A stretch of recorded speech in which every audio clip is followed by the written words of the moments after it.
लोग हर साल दशहरा मनाते हैं और हम लोग देखते हैं कि दशहरा में हर साल रावण का वध किया जाता है और रावण को जलाया जाता है। तो मेरा कहने का तात्पर्य है कि ये हम लोग कौन सा धर्म, कौन सा संस्कृति मान रहे हैं कि एक मरे हुए व्यक्ति को बार बार जलाते हैं। ये तो हमारा कहीं से न संस्कार है, न कहीं हमारी सभ्यता है, न कहीं हमारी संस्कृति है कि मरे हुए व्यक्ति को बार बार जलाया जाए।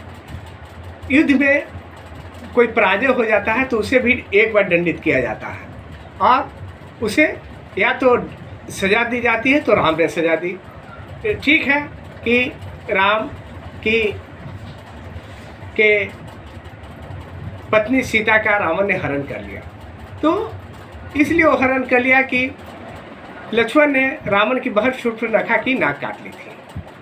तो इसके प्रतिशोध में रावण ने सीता का हरण कर लिया। तो ठीक है, मान लीजिए उसने अगर लगता है कि गलती की, क्योंकि लक्ष्मण ने काटी थी नाक, तो सजा रावण को लक्ष्मण को देना चाहिए था, लेकिन उसने एक महिला को अपहरण कर लिया।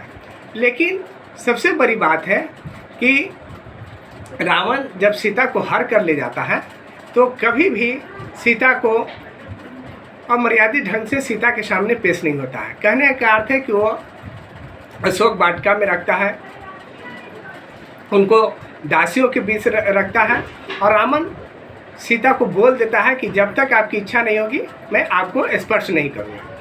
तो सोचिए, जो इतना बड़ा ज्ञानी हो, जो इतना बड़ा शिष्टाचारी हो, वो आदमी दानव कैसे होता है, असुर कैसे होता है। और सबसे बड़ी चीज़ है कि रावण असुर भी नहीं था, रावण ब्राह्मण था ये, और एक गलत महामंडित किया जा रहा है। और सबसे बड़ी चीज़ है कि रावण अपने तप के बदौलत सभी देवी देवताओं को अपने बस में कर लिया था। कहा जाता है कि रावण के यहाँ लक्ष्मी भी झाड़ू लगाती थी, भगवान शंकर भी उनको आशीर्वाद दिए थे। तो सोचिए, जो इतना बड़ा महाप्रतापी, महात्यागी और जो इतना बड़ा ध्यान करने वाला व्यक्ति हो, वो असुर या दानव कैसे हो सकता है, वो इतना दुष्ट प्रवृत्ति का कैसे हो सकता है। और रही बात कि रावण, वाल्मीकि रामायण में लिखा हुआ है कि जब रावण को श्रीलंका में पहली बार हनुमान देखे थे तो भी उस पर मुक्त हो गए थे, वो इतना खूबसूरत था।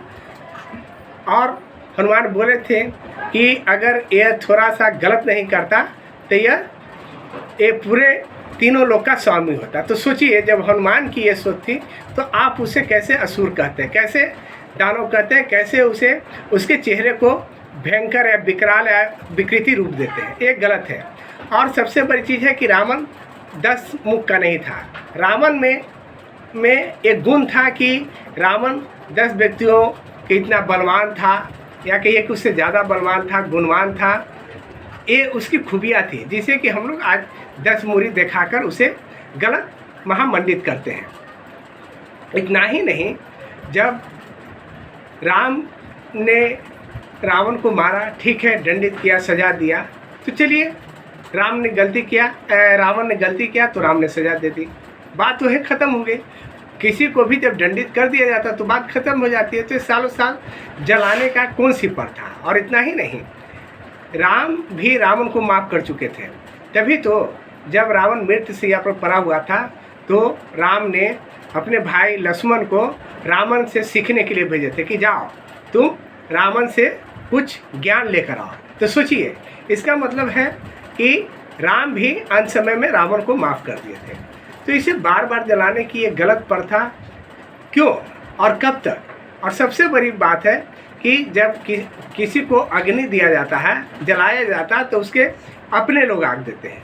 तो ये जो रावण को जलाते हैं कौन लोग हैं, रावण को तो पूर्वज है नहीं, तो ये फिर उनको कैसे आग देते हैं, कैसे जलाते हैं। तो ये गलत प्रथा का बंद होना चाहिए और रावण को गलत रूप से प्रचारित का काम बंद कीजिए। एक मरे हुए व्यक्ति को बार बार जलाना कहीं से न्याय उचित नहीं है, न धर्म के अनुसार, न मनुष्यता के अनुसार, न संस्कृति के अनुसार। तो एक बार आप सोचिए कि आप कौन सा परंपरा को ढो रहे हैं।